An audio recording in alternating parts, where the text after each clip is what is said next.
Welcome to Myths for Sleep, where ancient stories meet peaceful rest. I'm James, and this evening we explore the beautiful saga of Freya, the Norse goddess whose love transcended even death itself. Experience her journey from the halls of Vanaheim to Asgard. Witness her golden tears that became treasures of the heart, and follow her transformation into a guide for the lovelorn. If Freya's story brings you tranquil sleep, please show your appreciation with a like and share in the comments which legend you'd like me to tell in future videos.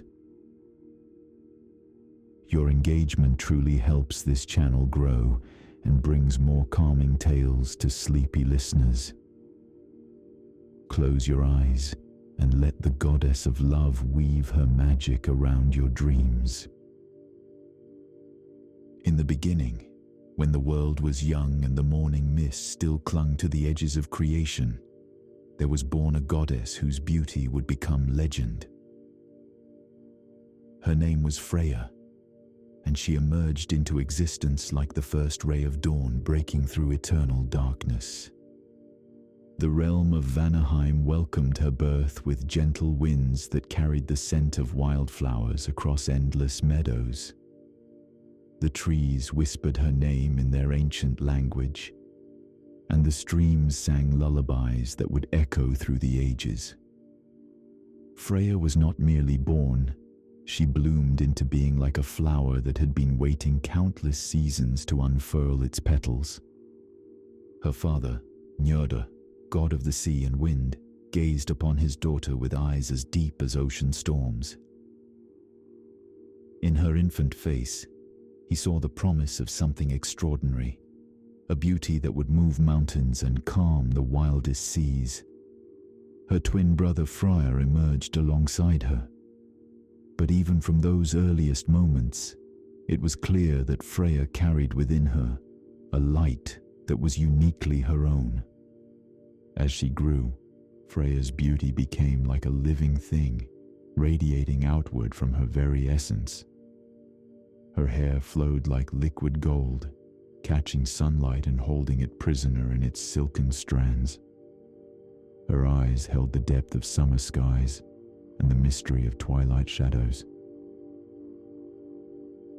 But perhaps most remarkable of all was the way she moved through the world, as if the very air around her recognized her divinity and parted reverently in her wake. The animals of Vanaheim were drawn to her presence like flowers turned toward the sun.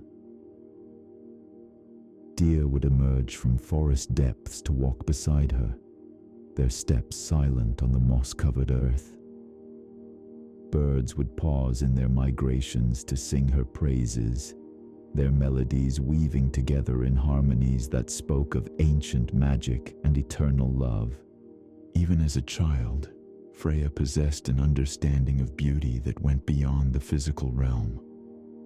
She could see the golden threads that connected all living things, the invisible bonds of love and desire that held the universe together. When she touched a withering flower, it would bloom again. When she smiled at a wounded creature, its pain would ease and healing would begin.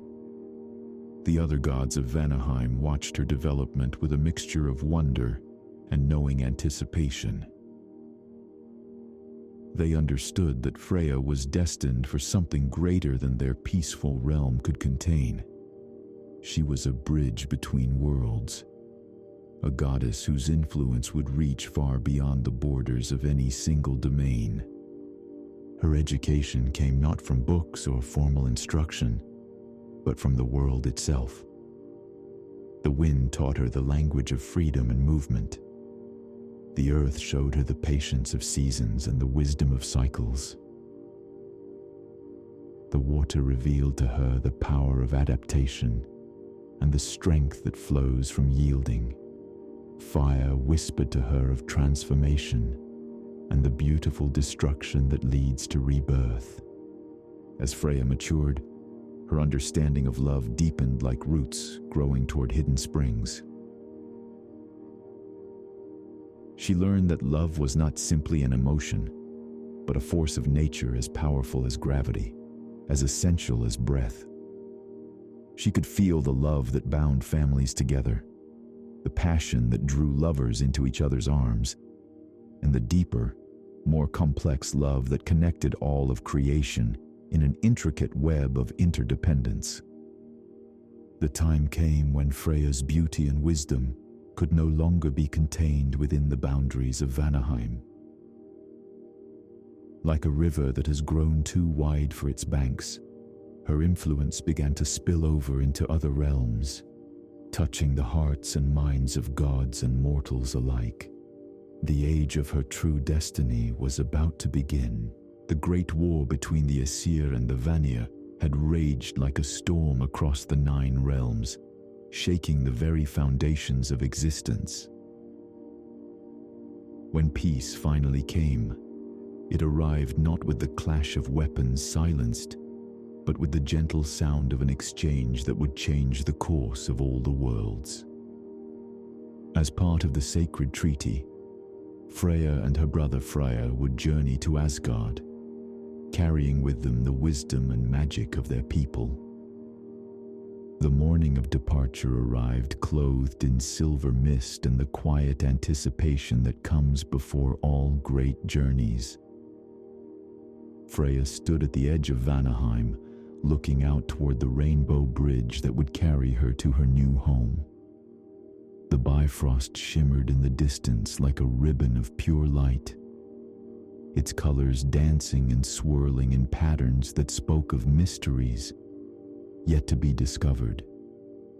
Her father Njörður placed his weathered hands upon her shoulders, and in his touch she felt the blessing of all the seas and all the winds that had ever blown across the world. "My daughter," he said, his voice carrying the depth of ocean currents. "You go now to a realm that has known only war and thunder. Bring to them the gift of our gentleness, the wisdom of growing things, and the patience of eternal seasons." Freya nodded, understanding the weight of responsibility that rested upon her young shoulders like a cloak woven from starlight. She was not merely traveling to Asgard as a hostage of peace, but as an ambassador of love itself, carrying within her heart the power to transform even the most hardened warriors into something more beautiful. The journey across the rainbow bridge was like walking through a dream made manifest. Each step took her through a different hue of light, and with each color she felt herself changing, adapting to the new reality that awaited her. The red spoke to her of passion and courage. The orange whispered of creativity and joy. The yellow sang of wisdom and enlightenment. The green hummed with the promise of growth and harmony. The blue flowed with truth and communication. The indigo pulsed with intuition and mystery, and the violet embraced her with the energy of transformation and spiritual awakening. As she walked, Freya became aware of the eyes watching her from Asgard. The Aesir gods had gathered to witness her arrival, their faces a mixture of curiosity and caution. They had heard tales of her beauty, but seeing her approach was like witnessing the dawn after the longest night. Her presence seemed to soften the very air around them, making even the most battle-hardened among them pause in wonder.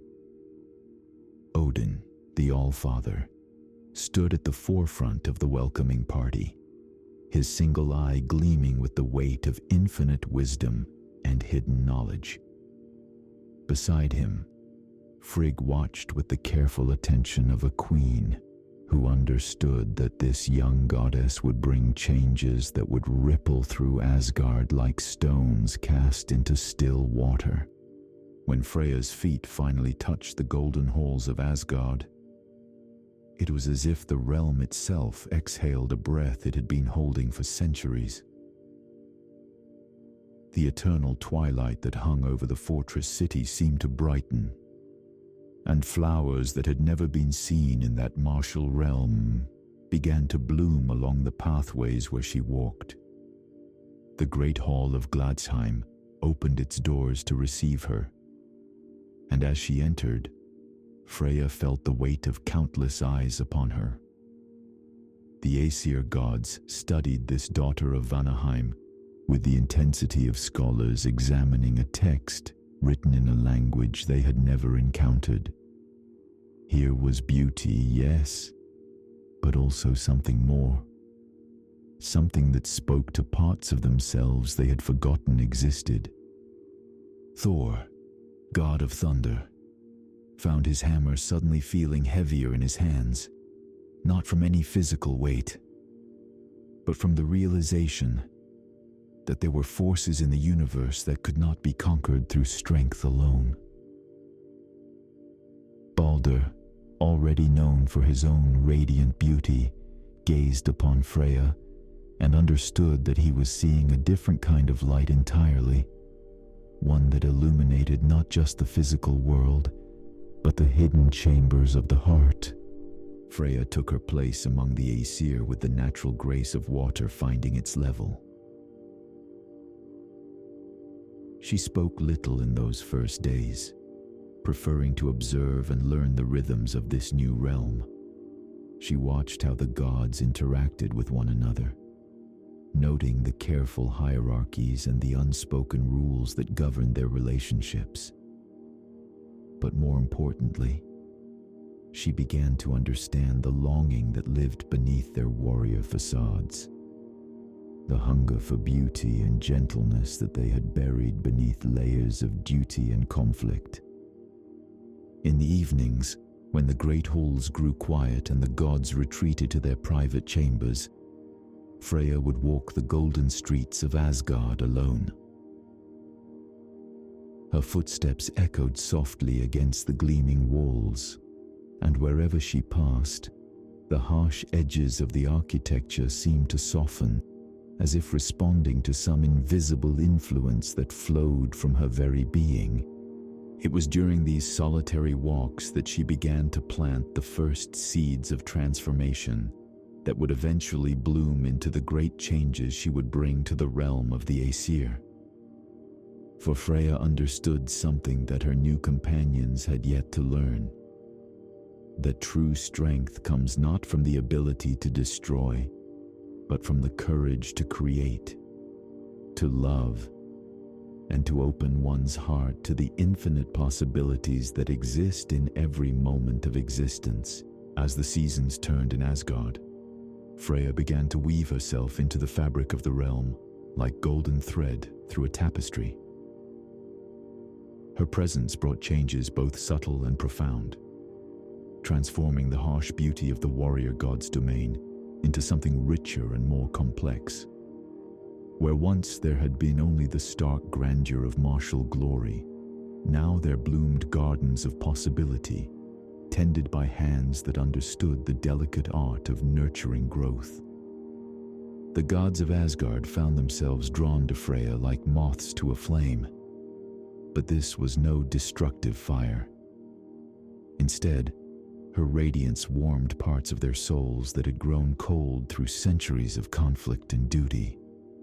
They began to seek her counsel not only on matters of war and politics, but on the deeper questions that stirred in the quiet moments before sleep claimed them. It was during this time that Freya's true gifts began to manifest in their full glory.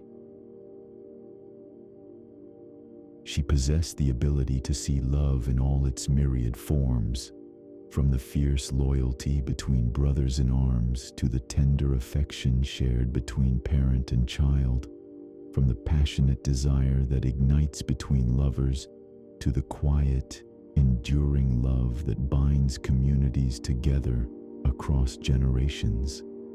The first great transformation came to Odin himself, the All-Father who had sacrificed his eye for wisdom and hung from the world tree for 9 days and nights to gain knowledge of the runes. Despite all his learning, there remained mysteries that eluded him, questions about the nature of existence that his ravens Hugin and Munin could not answer.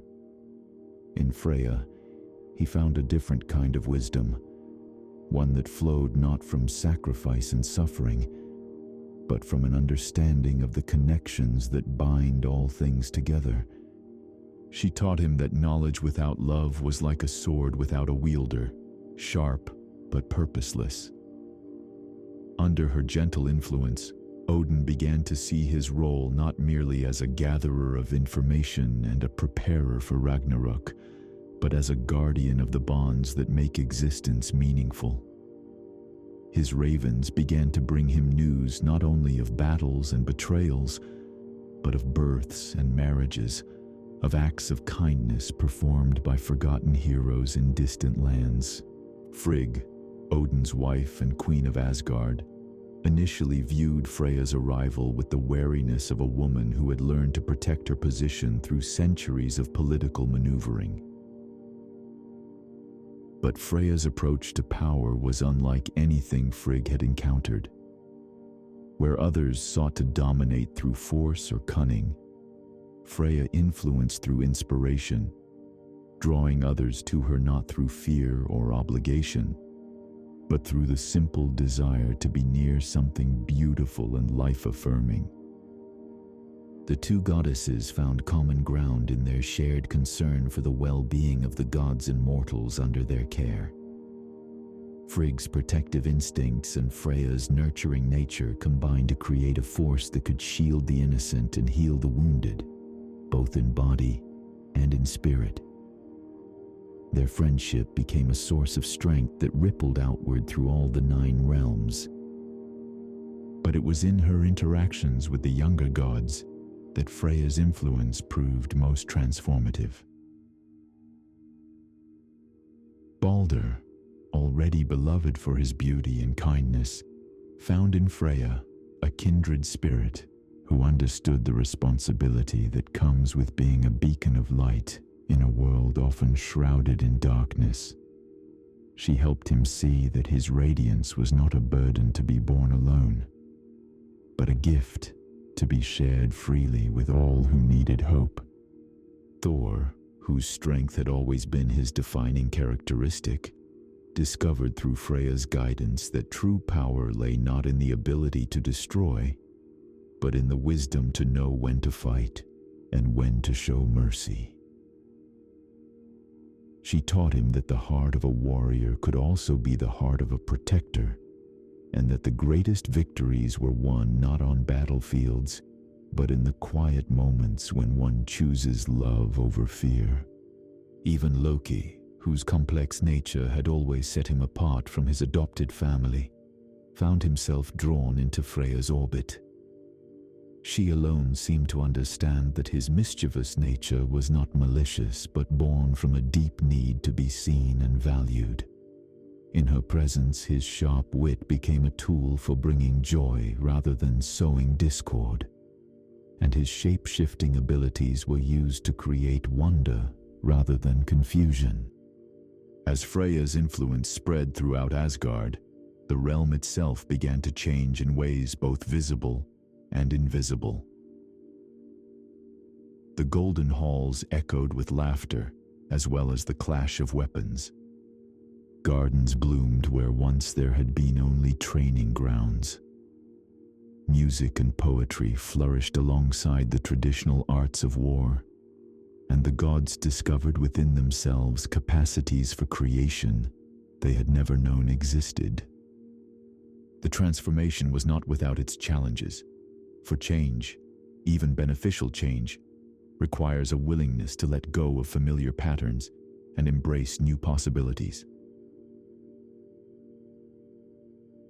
Some of the older gods struggled with these shifts, finding it difficult to reconcile their warrior identities with the gentler aspects of themselves that Freya's presence awakened. But Freya understood the nature of transformation as deeply as she understood love itself. She knew that growth comes not from forcing change, but from creating conditions where change becomes not only possible, but inevitable. Like a gardener who prepares the soil and provides water and sunlight, she created an environment where the gods' better natures could flourish naturally, without coercion or manipulation. Through her example, the gods began to understand that strength and gentleness were not opposing forces, but complementary aspects of a complete existence. They learned that wisdom gained through love was more lasting than knowledge acquired through suffering, and that the bonds forged through mutual care and respect were stronger than any chains created through fear or obligation.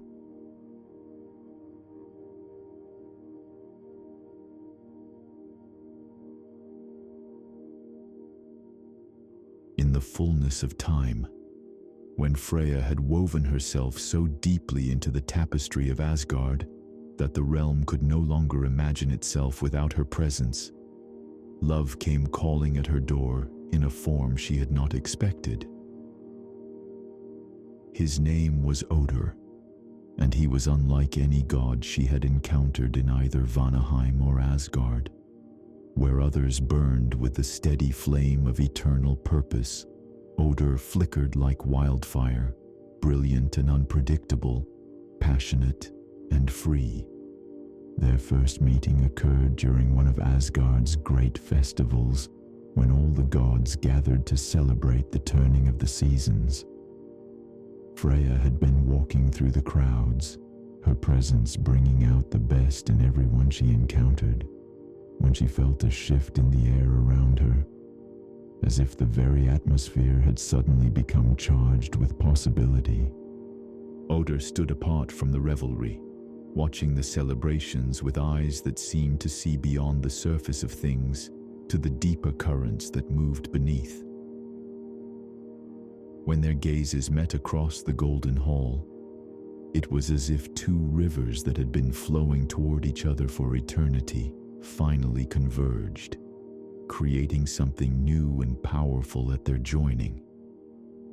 He approached her with the confidence of one who had never learned to doubt his welcome, and when he spoke, his words carried the music of distant places and untold adventures.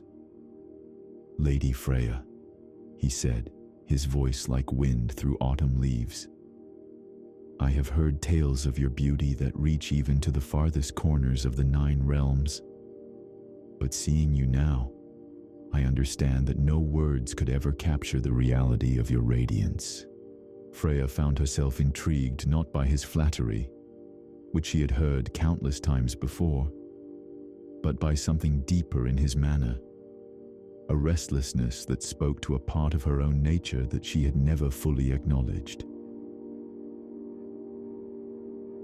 While she had found peace and purpose in Asgard, there remained within her heart a longing for something more, a desire for experiences that lay beyond even the golden halls of the gods. Their courtship unfolded like a poem written in starlight and morning dew. Odr showed her corners of the 9 realms that she had never seen, places where the light fell differently and the air tasted of mysteries yet to be solved. He taught her that love was not only about creating safe harbors, but also about having the courage to sail into unknown waters together. In his company, Freya discovered aspects of herself that had remained dormant during her years of careful diplomacy and gentle influence. With Odr, she could be wild and free, laughing with abandon as they raced across the sky in her chariot pulled by great cats, or lying in fields of flowers under stars that seemed to pulse with the rhythm of their shared heartbeat. When Odr asked for her hand in marriage, it was not in the formal manner of political alliance that governed most unions among the gods, but with the spontaneous passion of one who could not imagine existence without the other. He offered her not security or status, but adventure, and the promise that together they would explore the infinite possibilities of love in all its forms. Their wedding was celebrated throughout all the 9 realms. For even those who had never met Freya understood that something significant was taking place. The ceremony itself was held in a grove sacred to both the Aesir and the Vanir, where ancient trees formed a natural cathedral and flowers bloomed in patterns that seemed to shift and change with the emotions of those who observed them. Odin himself performed the binding ritual, speaking words of blessing that had been old when the world was young. Frigg wove garlands of flowers that would never fade, while Thor created thunder that rolled across the sky like applause from the gods themselves.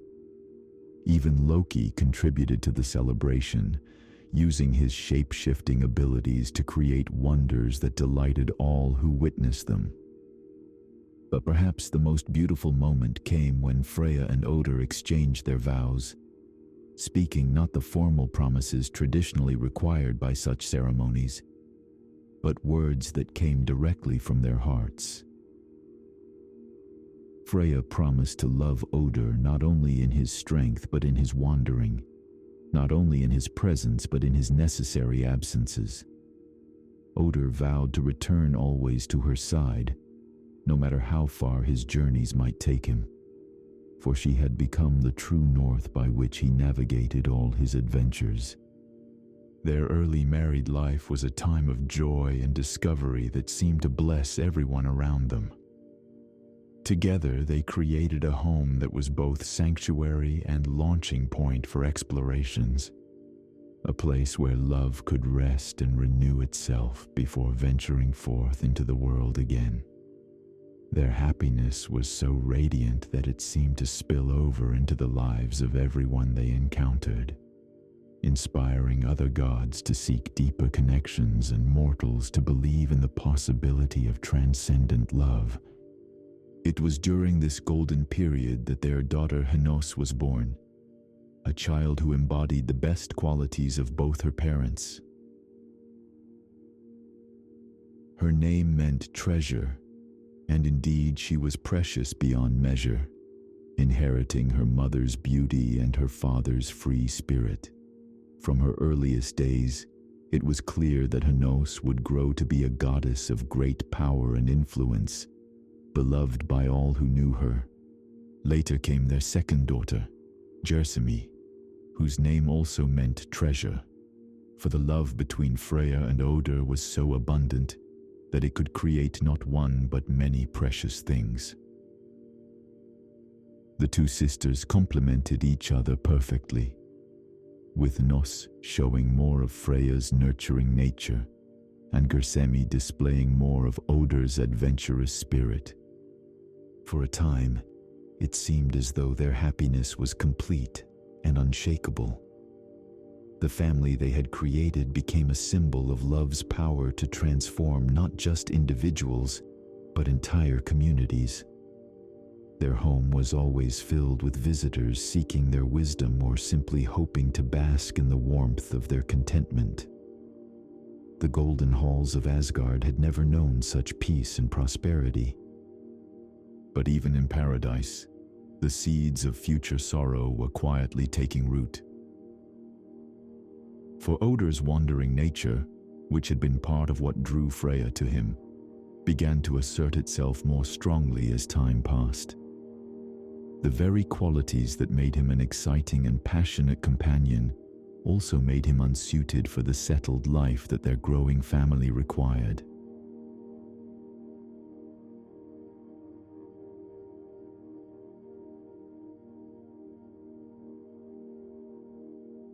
The day that Odin departed began like any other, with the gentle light of dawn filtering through their chambers and the soft breathing of their sleeping daughters creating a rhythm of perfect peace.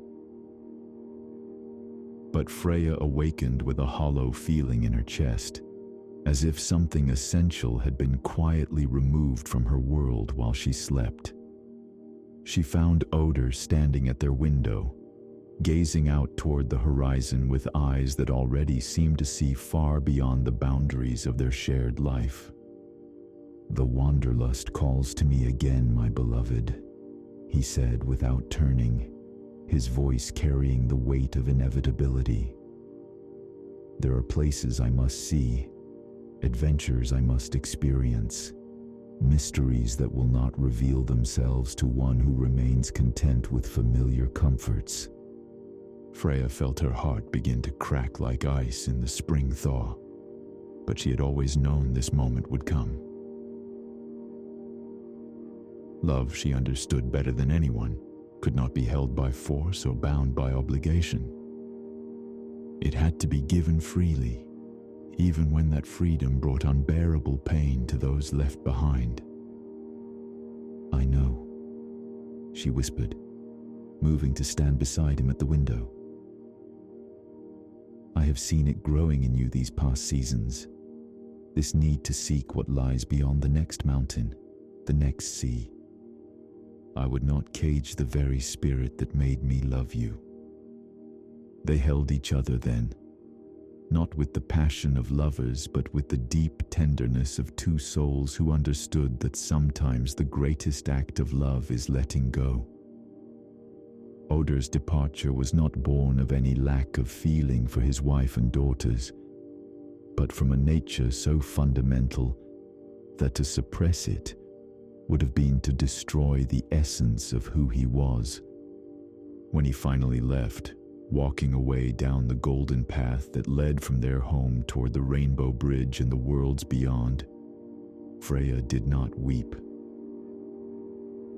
She stood watching until he disappeared from sight, her daughters beside her, all three of them silent in their understanding that this was not an ending, but a transformation of what their love meant and how it would express itself in the world.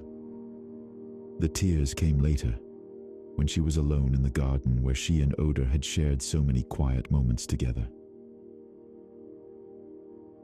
As they fell, something miraculous occurred.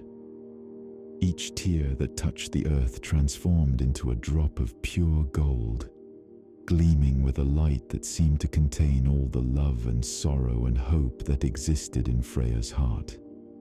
The golden tears did not sink into the soil, but remained on the surface, creating pools of radiance that attracted creatures from all over Asgard. Birds came to drink from them and found their songs growing sweeter. Flowers touched by the golden drops bloomed more brilliantly than ever before. Even the stones seemed to warm with a gentle inner light where Freya's tears had fallen. Word of the miracle spread quickly throughout the 9 realms, and soon pilgrims began arriving at Freya's garden, drawn by tales of the golden tears that could heal heartbreak and inspire new love. Mortals and gods alike came seeking her blessing, hoping that some of the gold might be shared with them to ease their own sorrows or enhance their own capacity for love. Freya received them all with the same gentle grace, never turning away anyone who came to her in genuine need. She learned that her tears were not merely a manifestation of her own grief, but a gift that could be shared with others, transforming their pain into something beautiful and life-giving. Each person who received one of her golden tears carried away with them not only its material value, but its ability to remind them that even the deepest sorrow could be transformed into something precious. As the seasons turned and her tears continued to flow, Freya discovered that her sorrow was not diminishing but evolving. The sharp pain of Odur's absence gradually transformed into a deeper, more complex emotion that encompassed not only loss but also gratitude for the time they had shared and hope for the possibilities that still lay ahead. She began to understand that love did not end when lovers parted, but took on new forms and expressions. Her love for Odur became a love for all who wandered, all who sought adventure and discovery. all who chose the difficult path of following their true nature, even when it led them away from safety and comfort. Her daughters, Hanos and Gersemi, grew more beautiful and wise with each passing day, and in them Freya could see the continuing legacy of her union with Odin. They carried within them both her capacity for deep, enduring love and his spirit of adventure and independence. Watching them develop into their own unique selves became one of Freya's greatest joys and sources of comfort. The other gods of Asgard, witnessing Freya's grace in the face of loss, learned important lessons about the nature of strength and resilience. They saw that true power lay not in the ability to avoid suffering, but in the capacity to transform suffering into wisdom, compassion, and renewed purpose. Freya's golden tears became a symbol throughout the 9 realms of love's ability to create beauty, even from the deepest pain. During the long evenings when loneliness pressed against her like a cold wind, Freya would sometimes venture out beyond Asgard's borders, traveling in her chariot drawn by great cats to places where other lonely souls gathered. She became known throughout the realms as a goddess who understood the hearts of those who had loved and lost, and her presence could bring comfort to even the most desolate spirits. In these journeys, Freya began to develop a deeper understanding of her role in the cosmic order. She was not merely a goddess of love and beauty, but a guardian of love's continuity, ensuring that even when individual relationships ended, the capacity for love itself would endure and find new expressions. Her tears, scattered across all the 9 realms, became seeds from which new forms of love could grow. Wherever they fell, they created sacred spaces where lovers could meet, where families could reconcile, where communities could come together in harmony and mutual care. The gold that emerged from her sorrow became a currency of the heart, valued not for its material worth, but for its power to inspire and heal. As the years passed, Freya's understanding of love deepened and expanded until it encompassed not only romantic passion, but all the myriad ways that beings could care for one another. Her golden tears continued to flow, but now they fell not only from grief but from joy, gratitude, and the overwhelming beauty of witnessing love in all its forms throughout the vast tapestry of existence.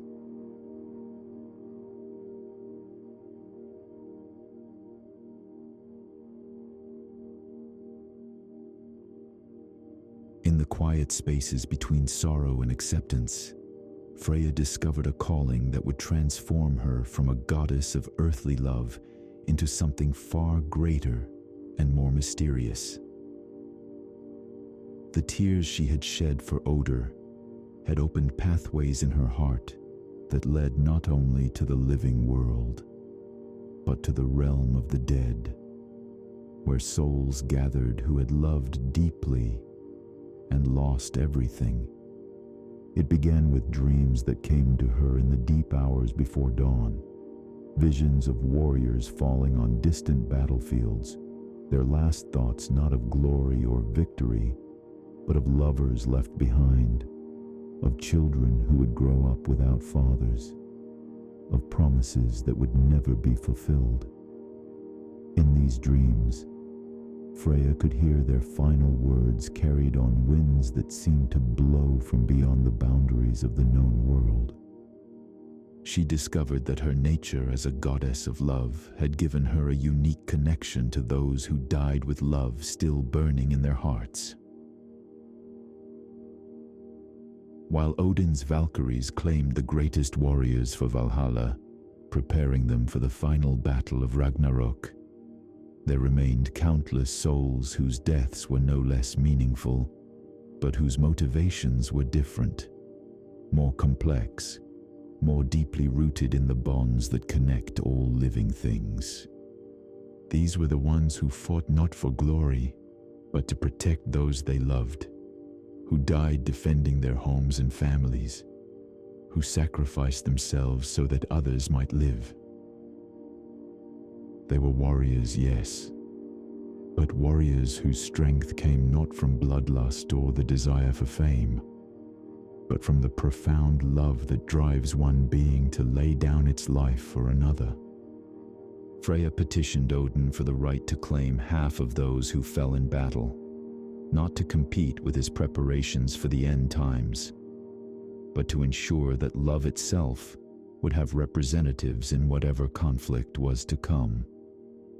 She argued that an army motivated purely by martial glory, no matter how skilled or numerous, could never be complete without those who understood why such battles must sometimes be fought. The All-Father, in his wisdom, recognized the truth in her words. He granted her petition, giving her dominion over her own hall, Sessrumnir, where she would gather those who had died for love and prepare them not for war, but for the preservation of all that makes existence meaningful. Sessrumnir rose from the fields of Folkvanger like a dream made manifest in gold and crystal.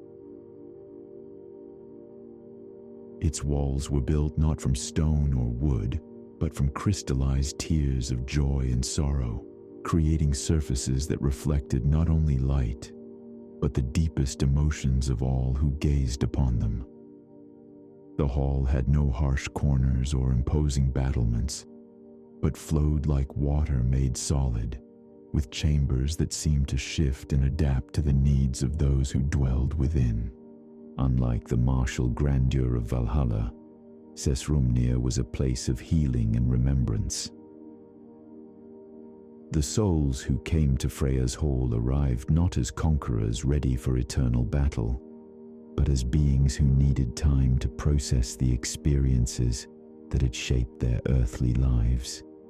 Here, they could mourn their losses, celebrate their loves, and gradually transform their pain into wisdom. Freya's role as psychopomp, guider of souls, required her to develop new aspects of her divine nature. She learned to move between the world of the living and the realm of the dead with the same ease that she had once traveled between Vanaheim and Asgard. Her chariot, drawn by the great cats that had carried her on earthly adventures, now bore her across the boundaries between life and death, her presence bringing comfort to those making their final journey.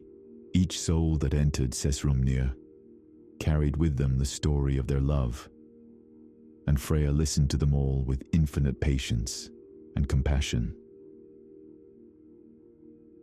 There was the young mother who had died protecting her children from raiders, her heart still aching with the fear of leaving them orphaned. There was the old farmer who had worked himself to death to provide for his large family, his calloused hands still reaching toward fields he would never plow again. There was the warrior maiden who had fallen defending her village, her last thought a prayer that her beloved would find someone else to cherish. To each of these souls, Freya offered not false comfort, but the profound truth that their love had not died with their bodies. She showed them how their sacrifices had created ripples that would continue to spread through time, touching lives they would never know, inspiring acts of kindness and courage in those who heard their stories. The mother's children, raised by loving relatives, would grow to protect others as their mother had protected them. The farmer's legacy would live on in the prosperity he had created for his family. The warrior maiden's beloved would indeed find new love, but would carry forward the lessons of devotion she had taught him. In Sessrumnir, time flowed differently than in either the mortal world or the golden halls of Asgard. Souls could spend what seemed like centuries processing their earthly experiences, or they could achieve understanding in what felt like moments. Freya had learned that healing, like love itself, could not be rushed or forced, but must be allowed to unfold at its own natural pace. The hall itself became a repository of love stories from across all the 9 realms. Its walls were inscribed with the names of all who had died for love, from legendary heroes whose tales were sung by skalds to humble folk whose sacrifices were known only to the gods. These inscriptions were not static, but alive, glowing brighter when the souls they commemorated achieved new levels of understanding or peace. As her duties as a guide for the lovelorn dead expanded, Freya began to understand the deeper connections between love and death, joy and sorrow, creation and destruction. She saw that love was not diminished by loss, but transformed by it, becoming something more universal and enduring. The specific attachments that bound souls to particular people or places evolved into a broader compassion that could embrace all of existence. This evolution in her understanding began to influence her work among the living as well. When she visited the mortal realm, Freya no longer focused only on romantic love and physical beauty, but on the deeper currents of connection that flowed between all beings. She inspired acts of selflessness and sacrifice, encouraged forgiveness between enemies, and helped communities find the bonds that could unite them against common challenges. Her golden tears, which had once fallen only from her personal grief, now flowed from a spring of universal compassion.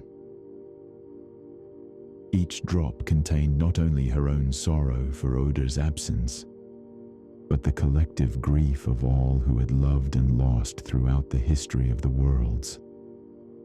Yet paradoxically, these tears of sorrow had become sources of hope, for they demonstrated that love was strong enough to survive even death itself.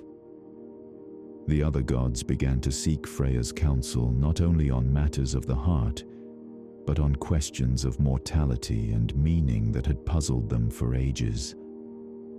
Her unique position as one who moved freely between life and death gave her perspectives that even Odin's wisdom could not match. She had seen what lay beyond the final breath, and she understood that death was not an ending, but a transformation, a doorway to new forms of existence and new possibilities for love.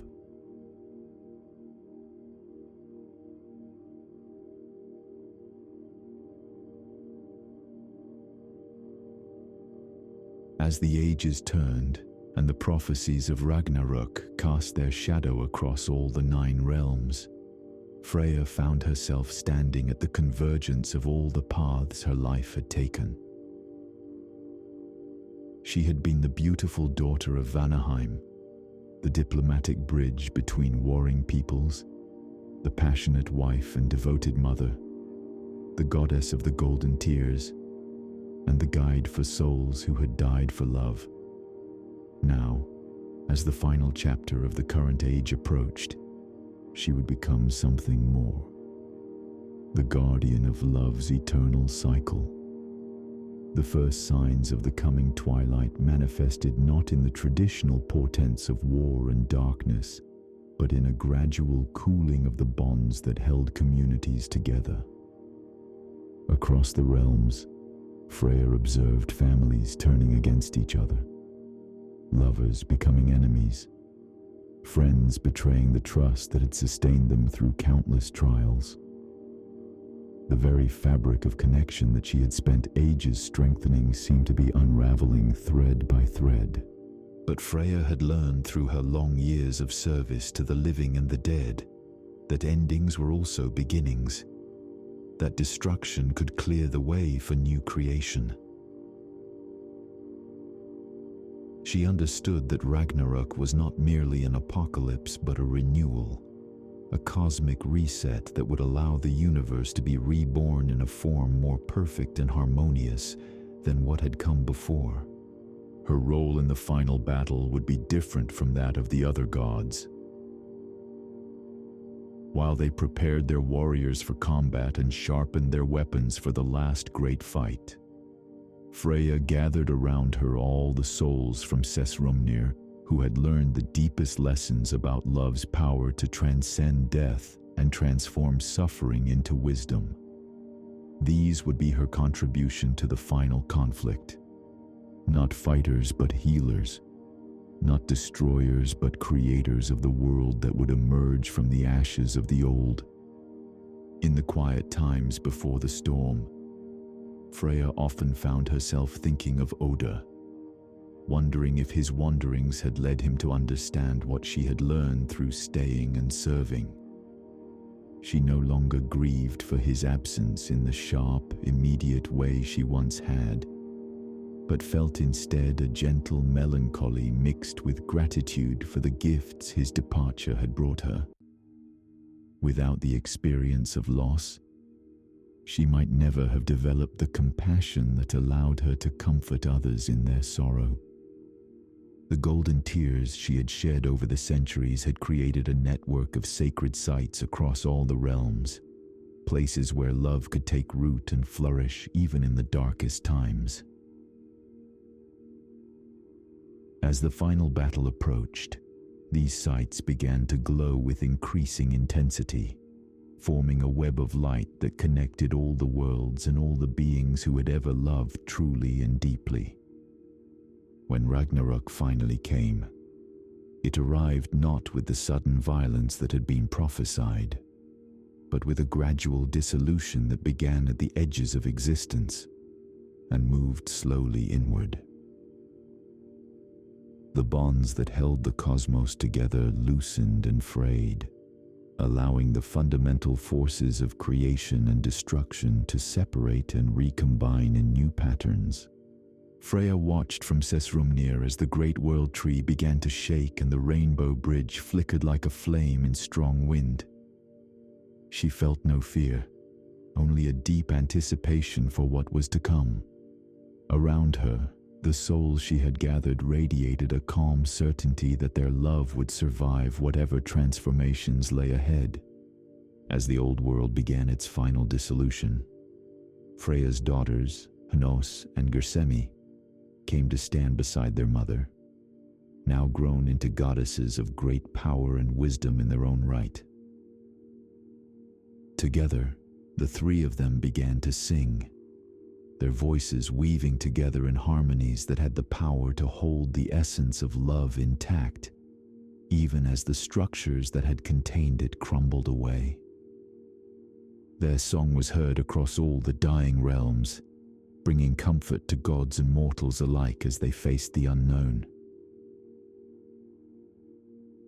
It spoke of love as the one constant in a universe of change, the thread that connected all beings across time and space, the force that would ensure that whatever emerged from Ragnarok would be infused with the capacity for connection and compassion. In the final moments before the old cosmos collapsed entirely, Freya felt a familiar presence approaching. Odr had returned, his long wanderings finally bringing him home just as their world was about to end. He approached her not with the wild passion of their youth, but with the deeper understanding that comes from a lifetime of experience and growth. "I have seen all the realms," he said, his voice carrying the wisdom of ages. "I have experienced every form of beauty and wonder that existence has to offer. But I have learned that all of it was meaningless without someone to share it with, someone whose love gives it context and significance." Freya smiled, feeling the circle of their story finally completing itself. "And I have learned that love does not require constant presence, but trust in the eternal return." We have both become more than we were, and our love has grown larger than either of us could have imagined. As they embraced for the first time in countless ages, the old world breathed its last breath, and from that ending came a new beginning. The cosmos reformed around the patterns of love that Freya had spent eternity weaving, creating a reality where connection and compassion were not fragile exceptions, but fundamental laws as strong as gravity and as constant as light. In this new world, Freya continued her work. But now she was no longer the goddess of love fighting against forces of separation and discord. Instead, she was love's natural expression in a universe designed from its very foundations to support and celebrate the bonds between all beings. Her tears still fell, but now they were tears of joy at witnessing the perfect fulfillment of everything she had always dreamed was possible. The story of Freya became the first story told in the new world, a reminder to all who heard it that love is stronger than death, more enduring than the rise and fall of civilizations, more fundamental than the very structures of reality itself. In every act of kindness, every moment of connection, every choice to create rather than destroy, her influence could be felt, gentle but unstoppable, beautiful but ultimately more powerful than all the forces that might oppose it. And so Freya's story continues, not as a tale of the past, but as a living presence in every moment when love manifests in the world. Her golden tears still fall wherever beings choose compassion over cruelty, wherever souls find each other across the vast distances of existence, wherever the eternal truth is remembered that we are all connected by bonds that can never truly be broken. In this way, she remains forever what she was always meant to be, not just a goddess to be worshipped from afar, but love itself walking among us, teaching us through her example that beauty and connection are not luxuries to be enjoyed in peaceful times, but necessities as vital as breath itself. Through her story, we learn that love is not something we fall into or out of, but something we rise toward, something we become, something we embody until we too become sources of the light that illuminates the darkness and reminds all beings of their sacred connection to one another.